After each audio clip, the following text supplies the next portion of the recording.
دکن میں اردو مثنوی کا ارتقاء۔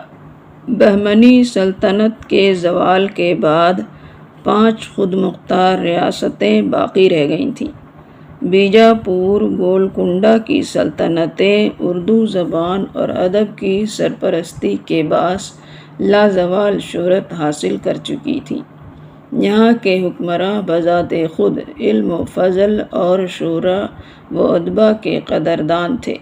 حضرت شاہ میرا جی شمس العشاق کے کلام میں مثنوی کے قافیہ کی ترتیب پائی جاتی ہے۔ آپ کے فرزند شاعر برہان الدین جانم نے بھی کئی مثنویاں لکھی۔ بیجاپور اور گولکنڈہ کے ان عالم فاضل سلاطین کا دور اردو مثنوی کا سنہرا دور تھا۔ یہ سلاطین خود نہایت باذوق اور ادب پرور تھے۔ ان کے اس ذوق و شوق کے نتیجے میں اردو میں اچھے اچھے شاعر پیدا ہونے لگے اور فارسی شاعری کا شوق ماند پڑ گیا۔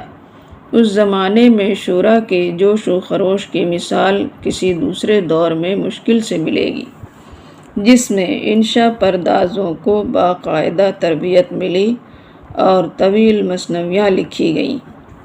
عام طور پر پرانی مثنویوں میں ما فوق الفطرت واقعات یا رزم کا بیان ہونا، ان میں اکثر فارسی مثنویوں کے ترجمے بھی شامل ہیں۔ بیجاپور میں ابراہیم عادل شاہ کے دور میں ملک میں خوشحالی، امن و امان تھا۔ ملک کے ذوق کا تقاضا اردو شاعری ہی تھا۔ ابراہیم عادل شاہ نے اردو شعراء پر لطف کی نظر ڈالی اور سینکڑوں شعراء جنم لیتے رہے۔ ابراہیم خود ایک عالم فاضل ادیب، شاعر اور ماہر موسیقی تھا۔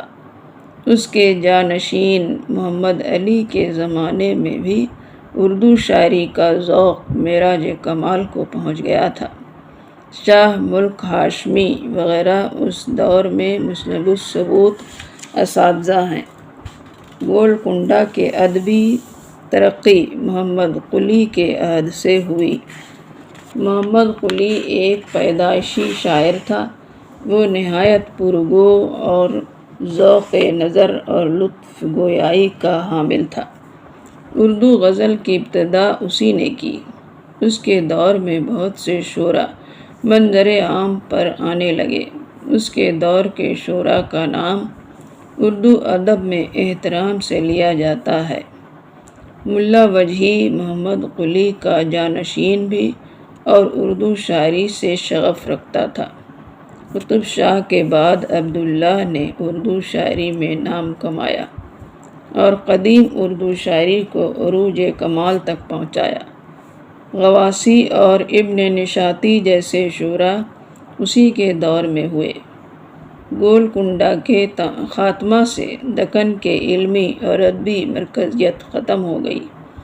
اس عہد کی مثنویاں کثیر تعداد میں ہیں، اس لیے ان کو 2 ابواب میں بانٹا جاتا ہے: بیجاپور کی مثنویاں اور گولکنڈہ کی مثنویاں۔ 100 سال کے طویل عرصہ میں بیجاپور میں لاتعداد مثنویاں لکھی گئیں، جن کے موضوع عام طور پر تصوف، مذہب، فقہ اور قصص وغیرہ تھے۔ ابراہیم شاہ کے زمانہ میں مقیمی کی 2 مثنویاں، چندر بدن و ماہیار اور سلو مہار کی کہانی، اس دور میں غیر معمولی مقبولیت کی حامل رہی۔ چندر بدن اور ماہیار کو ادب کی کلاسیکی مثنوی کہا جاتا ہے۔ لیلی مجنوں، شیریں فرہاد اور ہیر رانجھا کی طرح دکن کا یہ قصہ بھی کافی مشہور ہے۔ بعد کے شعراء کی مثنویوں میں اس قصہ کی تلمیحات پائی جاتی ہیں۔ اس قصے میں مذہب اسلام کی عظمت ظاہر کرنا ہے۔ اس مثنوی کا ایک قصہ اس طرح ہے: ایک نوجوان ماہیار نامی چندر بدن کے راجا کی لڑکی چندر بدن پر عاشق ہو گیا۔ ایک نوجوان ماہیار نامی چندرسین کے راجا کی لڑکی چندر بدن پر عاشق ہو گیا۔ ایک روز دونوں کا آمنا سامنا ہوا۔ ماہیار مسلمان تھا اور چندر بدن ہندو۔ ماہیار چندر بدن کے قدموں پر گر پڑا۔ وہ پاک دامن اس کو ٹھکرا کر چلی گئی، لیکن ماہیار کی خاموش پرستش سے متاثر ہوئی۔ وہ مذہب روایات کی بندشوں کے سبب کچھ نہیں کر سکتی تھی۔